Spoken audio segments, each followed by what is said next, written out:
Ketika memasuki musim penghujan, pemilihan jenis bibit padi sangat penting bagi para petani. Carilah jenis padi yang postur tubuhnya tidak terlalu tinggi atau postur tubuhnya pendek.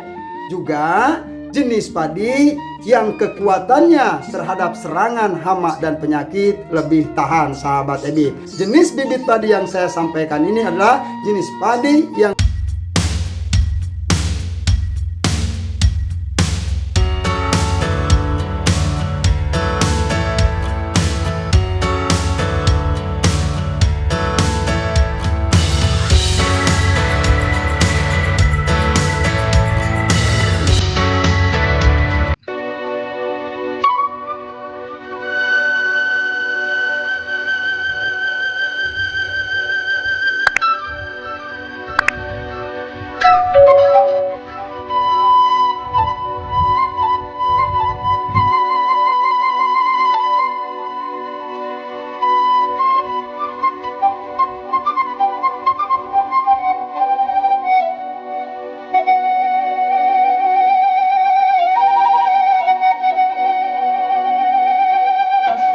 Assalamualaikum warahmatullahi wabarakatuh.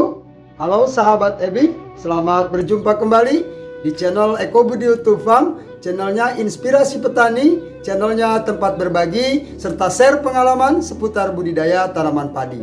Bagaimana kabar sahabat Ebib semua? Mudah-mudahan pada kesempatan ini kita diberikan kesehatan juga kekuatan oleh Tuhan Yang Maha Esa, sehingga kita bisa menjalankan aktivitas kita sehari-hari dalam keadaan badan yang sehat, juga kuat baik jiwa maupun raga. Amin ya robbal alamin. Sahabat Ebib semua, pada pertemuan kali ini saya akan memberikan atau share informasi kepada sahabat Ebib semua tentang sebuah jenis padi yang layak untuk ditanam di musim penghujan, sahabat Ebib. Seperti kita ketahui, pada saat ini di sebagian besar wilayah Indonesia ini sudah memasuki musim penghujan, sahabat Ebib ya. Untuk itu kita harus pandai-pandai memilih benih atau jenis padi apa yang cocok apabila kita tanam di musim penghujan, sahabat Ebib. Baik sahabat Ebib, untuk mengetahui informasinya jangan di skip videonya, kita simak sama-sama videonya sambil ngopi sahabat Ebib ya, sambil santai, agar apa yang saya sampaikan ini tidak gagal paham dan dapat menjadi informasi yang bisa dijadikan referensi bagi sahabat petani semua. Baik sahabat Ebib, sebelum kita lanjut, jangan lupa yang belum menekan tombol subscribe-nya, ditekan dulu tombol subscribe-nya. Bagi yang sudah, saya ucapkan banyak-banyak terima kasih. Tekan pula tombol like-nya. Silakan dibagikan video ini kepada sahabat-sahabat petani yang lain. Mudah-mudahan bisa bermanfaat dan dapat membantu kesejahteraan petani yang ada di negara kita, sahabat Ebib semua. Yuk kita lanjutkan videonya, sahabat Ebib.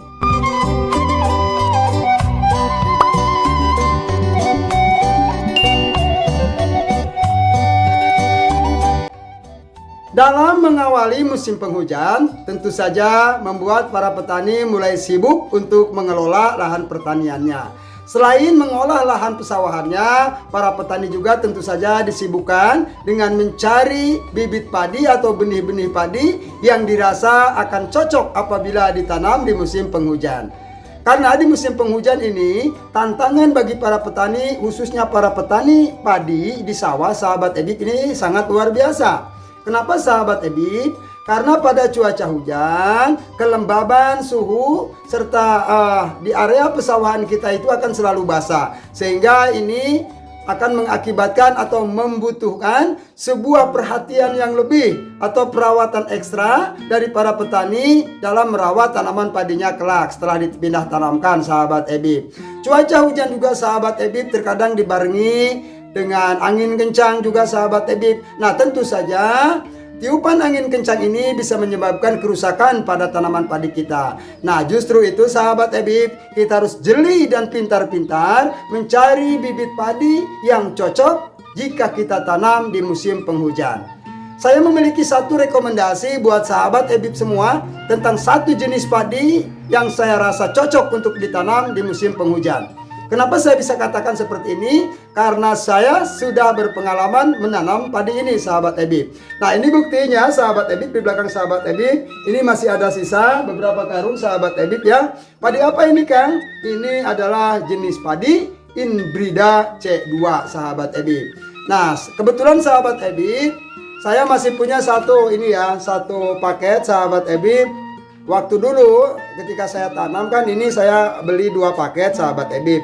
Nah, untuk ditanamkan ternyata cukup 1 paket, sehingga saya punya stok 1 paket. Tapi ini, sahabat Ebib, karena masa kemarau yang berkepanjangan kemarin, sahabat Ebib, tentu saja ini sudah lama sekali ya, hampir 1 tahun lah benih padi ini saya simpan, sahabat Ebib.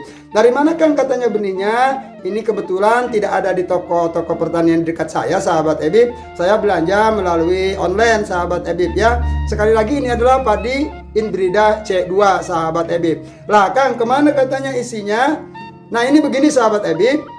Karena benih padi saya ini sudah saya simpan hampir 1 tahun, sehingga saya khawatir, sahabat Ebib, sudah tidak bisa ditanam lagi. Namun saya tetap berusaha, sahabat Ebib. Ini saya keringkan dulu, sahabat Ebib ya. Nah, dikeringkan, saya jemur dulu di depan rumah, sahabat Ebib, di pinggir jalan, agar agak kering begitu, sahabat Ebib ya. Tapi pengeringan ini, sahabat Ebib, tidak saya lakukan lama-lama. Cukup sebentar saja, 20-30 menit saja. Yang penting tidak terlalu lembab, sahabat Ebib. Agak kering-kering gimana gitu, sahabat Ebib ya. Biar lebih celing warnanya. Terus apabila ada dihinggapi oleh jamur-jamur ya, ketika di suhu lembab di dalam wadahnya, dalam plastiknya, ini bisa mati karena terik matahari yang panas, sahabat Ebib. Cukup dibolak-balik seperti ini sebentar. Apabila sudah kering, dan akan saya kembalikan ke wadahnya, sahabat Ebib. Saya karungin gitu, sahabat Ebib ya. Baik, sahabat Ebib. Nah, ini sahabat Ebib. Nah, ini padinya ya. Nah, ini padinya. Nah, ini bungkusnya. Nah, ini hasil dikering-keringkan tadi di depan, sahabat Ebib. Nah, ini berapa kilogram, Kang? Ini 5 kilogram, sahabat Ebib, yang akan saya tebar nanti di lahan pesemaian saya, sahabat Ebib. Sahabat Ebib, kenapa saya bisa bicara atau merekomendasikan padi Inbrida C2 ini kepada sahabat Ebib? Yang pertama, saya sudah berpengalaman menanam padi ini, sahabat Ebib ya. Nah, ini banyak sekali keunggulan menurut saya dan sangat cocok ditanam di musim penghujan, sahabat Ebib. Namun perlu diketahui, yang pertama, sahabat Ebib, usia padi Inbrida C2 ini dari sejak kita tanam sampai panen itu ada di kisaran 85 hingga 90 hari, sahabat Ebib. Jadi dari tanam sampai panen ya, ini usianya sedang, sahabat Ebib ya. Tidak terlalu pendek, juga usianya tidak terlalu panjang. Jadi sedang-sedang saja. Ya, dari 85 sampai 90 hari, sahabat Ebib. Ini padi ini Inbrida C2 ini bisa ditanam, sahabat Ebib. Kemudian, sahabat Ebib, karakter daripada tanaman ini tumbuh tegak di lahan, sahabat Ebib ya. Tegak, jadi tidak miring. Jadi tegak tanamannya, begitu ya. Tinggi tanamannya juga ini pendek sekali, sahabat Ebib. Pengalaman saya yang sudah, tinggi tanaman Inbrida C2 ini hanya 85 sampai 90 cm saja. Jadi diharapkan dapat lebih kuat, lebih kokoh gitu, sahabat Ebib ya, daripada terpaan angin kencang, karena si kontur tubuhnya atau postur tubuhnya ini yang rendah, 85 sampai 90 cm saja, tidak terlalu tinggi, sahabat Ebib ya. Jadi sangat kokoh itu ya, ditopang nanti dengan jumlah anakannya yang cukup lumayan, sahabat Ebib. Sekali lagi, padi ini tahan rebah karena postur tubuhnya yang pendek, 85 sampai 90 cm saja, sahabat Ebib semua. Nah, warna batang daripada padi Inbrida C2 ini, sahabat Ebib, berwarna hijau batangnya ya. Karena warna batang padi itu macam-macam tergantung jenisnya. Ada yang berwarna kuning, sahabat Ebib ya. Ada juga yang hijau. Nah, salah satunya padi Inbrida C2 ini batangnya berwarna hijau, daunnya pun berwarna hijau tua, sahabat Ebib. Ini adalah karakter daripada batang dan daunnya. Kemudian, sahabat Ebib, bentuk daun daripada padi Inbrida C2 ini sempit, sahabat Ebib. Tidak lebar daunnya ya. Jadi daunnya sempit. Nah, dengan daun yang sempit ini tentu saja dapat memudahkan tanaman padi dalam menerima sinar matahari, sehingga dapat menopang atau dapat menunjang proses fotosintesis yang lebih mudah pada tanaman. Daun-daun yang sempit ya bisa memberikan kesempatan kepada sinar-sinar matahari yang masuk ke sela-sela daunnya itu, sahabat Ebib. Beda kalau daunnya lebar-lebar ya, di bagian bawah itu biasanya tertutup oleh rimbunnya daun padi. Apabila daunnya sempit dan tegak, sahabat Ebib, jadi si sinar matahari itu bisa masuk ke sela-selanya sampai ke bawah, sahabat Ebib. Sehingga dengan keadaan atau bentuk daun yang sempit ini dapat membantu proses fotosintesis dan melancarkan proses fotosintesis penyerapan sinar matahari oleh tanaman padi, sahabat Ebib semua. Sahabat Ebib, selain itu sahabat Ebib, bentuk daun bendera apabila tanaman padi kita nanti sudah berbuah, daun benderanya itu sudung tegak gitu, sahabat Ebib ya. Jadi tidak terlalu tegak namun juga tidak terlalu miring. Jadi sedang-sedang saja ya. Sudung tegak, sudung-sudungan lah gitu, sahabat, istilahnya ya. Jadi tidak terlalu tegak juga tidak terlalu miring. Itu adalah bentuk daun benderanya, sahabat Ebib. Kemudian bentuk gabahnya atau warna gabahnya gimana, Kang? Nah ini Kang ya. Nah ini warna gabahnya. Kebetulan nah ini saya ambil di sini, sahabat Ebib. Nah ini ya, warnanya kuning cerah, sahabat Ebib. Warna gabahnya ini kuning cerah untuk gabah padi Indrida C2. Terus bagaimana katanya Kang bentuk gabahnya? Nah ini bentuk gabahnya saya ambil, sahabat Ebib. Sahabat Ebib bisa lihat nanti ya. Nah ini. Nah sahabat Ebib, bentuk gabahnya rekomendasi sekali. Bentuknya panjang dan montok, sahabat Ebib, panjang dan besar ya. Ini rekomendasi sekali. Dan ini Tengkulak kalau lihat gabah seperti ini sudah tidak tawar-tawar lagi. Harganya juga cukup lumayan lah, sahabat Ebib ya. Jadi untuk bentuk gabahnya saya rekomendasikan sangat luar biasa. Ini yang disukai oleh para tengkulak ya, disukai para pengepul gabah gitu, sahabat Ebib. Ini bentuk gabahnya. Kemudian sahabat Ebib semua, padi ini juga anakannya cukup lumayan banyak, sahabat Ebib. Berapa jumlah anakannya? Sekitar 25 sampai 35 batang dalam setiap rumpunnya, sahabat Ebib ya. Untuk melihat jumlah anakan padi ini, sahabat Ebib bisa lihat di video saya sebelumnya ya, ketika saya menanam padi Indrida C2. Di sana saya memberikan atau menyampaikan sebuah video tentang anakan padi Indrida C2 ini, sahabat Ebib. Anakannya sekitar 25 sampai 35 batang per rumpun. Namun sahabat Ebib, mengenai jumlah anakan ini juga tentu banyak faktor penunjangnya ya. Apakah bisa diperbanyak lagi, Kang? Bisa lebih dari 35 batang per rumpun? Bisakah 40 batang per rumpun? 45? Sangat bisa sekali, sahabat Ebib. Faktor yang menyebabkan atau yang bisa menopang jumlah anakan padi ini semakin banyak ada beberapa. Yang pertama adalah kontur tanah ya. Kontur tanah, sahabat Ebib. Apabila kontur tanah kita itu gembur, tidak terlalu keras, sahabat Ebib, ini bisa menopang atau menunjang perbanyakan anakan padi. Juga sahabat Ebib, jarak tanam, sahabat Ebib. Jarak tanam yang ideal ini dapat meningkatkan jumlah anakan padi, karena si rumpun-rumpun padi ini bebas menerima sinar matahari sehingga proses fotosintesisnya lancar, proses perbanyakan anakan padinya juga cukup lancar, sahabat Ebib ya, sehingga bisa menambah. Kemudian sahabat Ebib, yang tidak kalah penting yaitu bagaimana kita memberikan nutrisi atau asupan nutrisi yang dapat menunjang perbanyakan anakan padi, sahabat Ebib. Masih adakah Kang faktor yang lain? Tentu saja yang paling utama adalah karakter daripada jenis padi itu sendiri ya.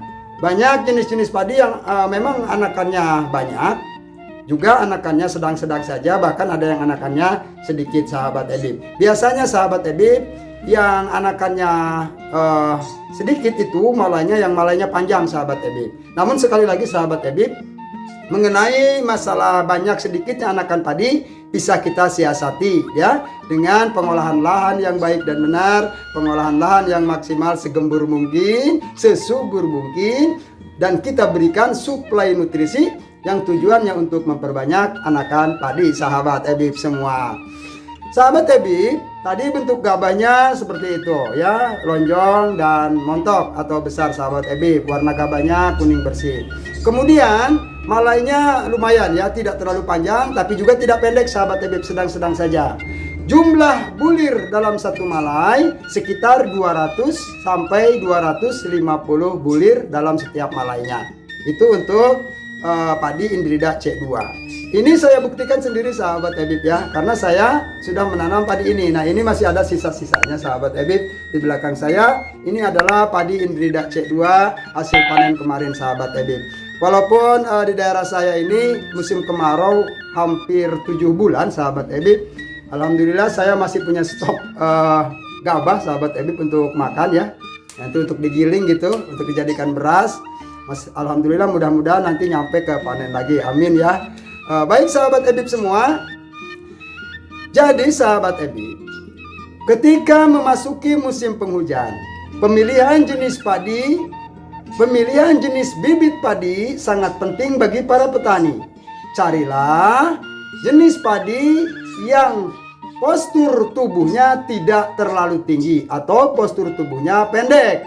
Juga jenis padi yang kekuatannya terhadap serangan hama dan penyakit lebih tahan sahabat Ebib. Nah, padi yang saya sampaikan ini, jenis bibit padi yang saya sampaikan ini adalah jenis padi yang benar-benar bisa saya rekomendasikan untuk ditanam di musim penghujan. Karena padi ini tahan akan rebah dan juga tahan terhadap cekaman cuaca, juga tahan terhadap serangan hama dan penyakit ya sahabat Ebib. Jadi padi Indrida C2 ini sahabat Ebib menurut saya lumayan hasilnya juga sahabat Ebib ya. Apabila kita menanamnya maksimal sahabat Ebib gitu, tidak ada gangguan yang terlalu signifikan dengan perawatan yang dari kita yang sebenarnya gitu sahabat Ebib, yang maksimal gitu ya. Hasilnya juga lumayan menjanjikan karena bobot gabahnya ini lumayan sahabat Ebib. Dari 1000 bulir ini mencapai 30,19 gram sahabat Ebib ya. 30 bulir gabah bila ditimbang itu mencapai 30,19 gram. Jadi cukup berat sekali sahabat Ebib ya, dengan potensi hasil 9 sampai 12 ton. Sahabat Ebib yang ingin melihat tanaman padi Indrida C2 yang pernah saya tanam, walaupun di musim kemarau kemarin sahabat Ebib masih bisa panen saya ya. Sahabat Ebib bisa tengok di video-video saya sebelumnya ketika saya menanam padi Indrida C2 ya, sehingga saya memberikan rekomendasi kepada sahabat Ebib semua bahwa padi Indrida C2 ini sangat cocok sekali jika ditanam di musim penghujan. Satu, dapat menopang jumlah anakan, dapat memperbanyak jumlah anakan karena karakter daripada padi Indrida C2 ini anakannya lumayan banyak. 25 sampai 35 batang per rumpun standarnya. Apabila kita pacu lagi mungkin saja bisa lebih banyak sahabat Ebib. Postur tubuhnya yang pendek akan tahan terhadap cekaman cuaca, terutama cuaca ekstrim daripada terpaan angin yang besar sahabat Ebib atau badai begitu ya, yang disertai biasanya dengan hujan begitu sahabat Ebib. Baik sahabat Ebib semua, mungkin video yang bisa saya sampaikan ini hanya sampai di sini saja. Beberapa hari ke depan saya akan memberikan informasi lagi kepada sahabat Ebib tentang bagaimana caranya seed treatment, memberikan perawatan, perlakuan pada benih padi yang akan saya semaikan sahabat Ebib. Silakan sahabat Ebib tunggu videonya nanti sahabat Ebib, perlakuan seperti apa saya ketika melakukan perendaman benih, pemeraman benih sehingga siap ditebarkan di lahan pesemaian sahabat Ebib. Walaupun videonya sebetulnya sudah 2 kali saya share ya tentang perlakuan terhadap benih padi yang akan kita semaikan sahabat Ebib ya. Tentang seed treatment benih padi sudah saya sampaikan, ada 2 video sebelumnya, silakan sahabat Ebib cek. Namun ini akan saya sampaikan lagi ketika sahabat Ebib yang baru berkunjung di channel Ekobudi YouTube Farm ini jadi tahu ternyata benih padi yang akan kita semai memerlukan proses pemeraman, perendaman. Di dalam proses perendaman ini ada sebuah perlakuan penting yang tujuannya agar si bibit padi yang kita rendam dan kita peram nanti dapat berkecambah dan tumbuh semaksimal mungkin dalam waktu yang sependek-pendeknya. Baik sahabat Ebib, sekali lagi tak lupa kepada sahabat Ebib yang baru berkunjung melihat channel Ekobudi YouTube Farm ini, silakan dibantu ditekan dulu tombol subscribe-nya. Bagi yang sudah saya ucapkan banyak-banyak terima kasih. Semoga amal akang teteh dilipat gandakan pahalanya oleh Subhanahu wa Ta'ala, dilipat gandakan oleh Tuhan Yang Maha Esa. Subscribe itu gratis, tapi menjadi ladang ibadah, insya Allah sahabat Ebib. Tekan pula tombol like-nya, silakan bertanya dan komentar. Tentu saja dengan satu syarat, menggunakan bahasa yang baik dan sopan, tidak menggunakan bahasa-bahasa yang bisa merusak citra keindonesiaan, citra kita sebagai bangsa yang berakhlak dan bermoral. Baik sahabat Ebib semua, bagikan video ini kepada sahabat-sahabat petani yang lain apabila dirasa bermanfaat, sehingga bisa bermanfaat pula bagi para petani yang lain di luar sana. Sahabat Ebib semua, mengakhiri video ini saya mengucapkan mohon maklum apabila ada kata-kata yang kurang berkenan, ada ucapan dan pernyataan yang kurang pas di hati sahabat Ebib semua, ada pernyataan-pernyataan yang kurang tepat, silakan saya dikoreksi saja. Saya juga manusia biasa, hanya niat berbagi kepada sahabat Ebib semua. Mudah-mudahan apa yang saya bagikan ini bisa bermanfaat dan menjadi informasi yang bisa dijadikan referensi dalam melakukan budidaya tanaman padi oleh para petani di Indonesia khususnya, baik itu di Indonesia maupun di mancanegara. Amin ya robbal alamin. Baiklah sahabat Ebib, mungkin hanya di sini saja. Kurang dan lebihnya saya mohon maaf. Saya akhiri dengan mengucapkan akhiru kalam, billahi taufiq wal hidayah. Assalamualaikum warahmatullahi wabarakatuh.